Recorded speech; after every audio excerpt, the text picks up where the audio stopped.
Hello and welcome back to Hollow's Hero Reveal Reviews. What a mouthful. On this show I go over the most recent newly revealed character coming to Paragon, and in this case it's Zinx. We're going to go through the trailer and cover 3 major aspects, then rate them. That's gameplay, visuals and lore. Then, at the end, I'll tally up the scores and dish out the final rating for Zinx. Let's get right to it with gameplay. For gameplay, we're going to cover the abilities and how interesting and powerful they might sound. And as always, we're going to look for unique abilities that maybe we've not seen before. Firstly, we have Bad Medicine. Zinx charges her gun and creates an AoE field of energy on the ground in front of her, and it can be discharged early to create a smaller field. Now, the mechanics of this one is what I care about. It seems to be a similar shape to Grux's Pole Cone, but the cool part is that you're able to send it out much faster if you choose, at the cost of having a smaller range to it. So if you're a confident and good player, you'll be able to burst someone with this ability. Even if the range is tiny, you won't mind. Kitty Claws, well, what a name. She empowers her pistol, allowing it to apply a damage over time effect, which can be stacked. So that's a stacking dock that could be very powerful to poke the enemy offlaner in 1v1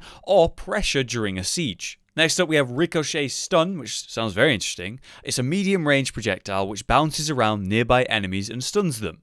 The stun duration will increase for each enemy hit. Now we're talking. An ability that we've not seen in Paragon yet, one that bounces around like mad and has an increased effect based on how many bounces. This could be very powerful when used right, or maybe just an okay ability when not. My question is, how bad is the stun duration when used on just one single target? Still, it's probably going to stop Gideon ults anyway, so that's a big deal. I think it's good. Finally, the ultimate ability, Dirty Healing. It's a passive that Zinx gains bonus mana regen based on a percentage of her missing mana at the time. But when it's activated, it will immediately heal 50% of the damage taken, costing mana instead. Now that is going to be awesome. Save yourself with clever gameplay, or maybe you mess it up, time it wrong and die. You're going to need really good awareness of what damage you're able to take, but also, my question is, will it be usable when you don't have enough mana to convert from the damage you took? Will you just not be able to do it? I guess we're going to find out. Zinx gets away with 3 new mechanics in this reveal, so that's pretty impressive,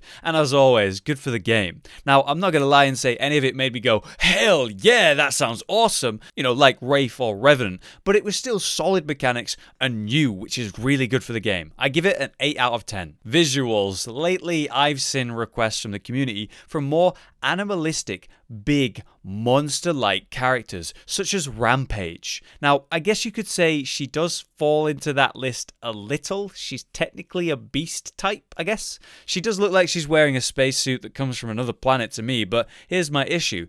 Her being a cat, or whatever she is, really has no impact at all. Like, there's description of one of the abilities is that she uses her claw to make a gun do damage. I don't know. It's not like she has a cat leap. It's not like she swipes with her claws. Maybe she has some super fast reflexes with some kind of passive. She's just kind of a humanoid who happens to be a little bit more cat than human, and it plays nothing into her character mechanically so far as I've seen.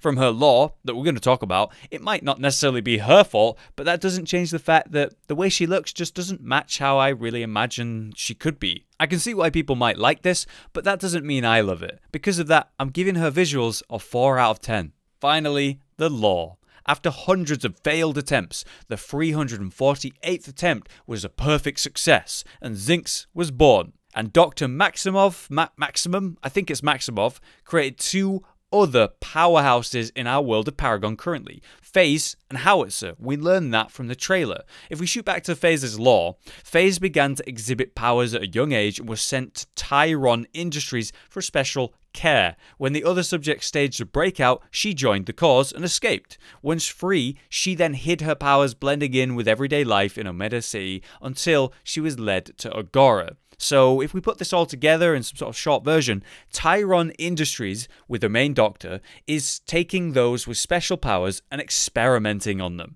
attempting to create, well, it seems like, animal hybrids. If you look at Howitzer and now Zinx, these 2 successful attempts they're human kind of animal things. Faye's escape before her feral fate, if that's what's going on here. What's interesting is that the trailer is more of a presentation than anything, showing off the power and possibility of Zinx in a positive way, created in a way actually that seems friendly to children. You see how it says rated for all? Zinx may be the figurehead of Tavern Industries, like one of the main first positive experiments that the public can look at and not freak out about, you know, to make them look like a better company and not necessarily a monstrous thing experimenting on people and maybe even turning them into animals. I'd say this is some of the best lore we've seen in Paragon so far. There's actually a story and multiple characters linked. Now, I'm not saying the story itself blows anyone away, irrelevant of Paragon, like it's a small, short story, but it is certainly nice to have some real story and some actual connections between the characters for once. And as always, it puts a bit of life in Paragon, which is certainly good for the game. And as you remember, FaZe's lore rating was a 6 out of 10, and since this lore is basically, well, the same thing, but with more details and continuing that story, I'm going to give it a fair score of 7 out of 10. And there you have it. With an 8 out of 10 for gameplay, a 4 out of 10 on visuals, and a 7 out of 10 on lore, she comes in with a 6 out of 10, or maybe even a 6.5 if I'm feeling kind. But what do you guys think of Zinx? Do you disagree with me about her visuals? Just let me know. Otherwise, guys, that does it for today's Reveal review. Thank you for watching, and I will see you next time.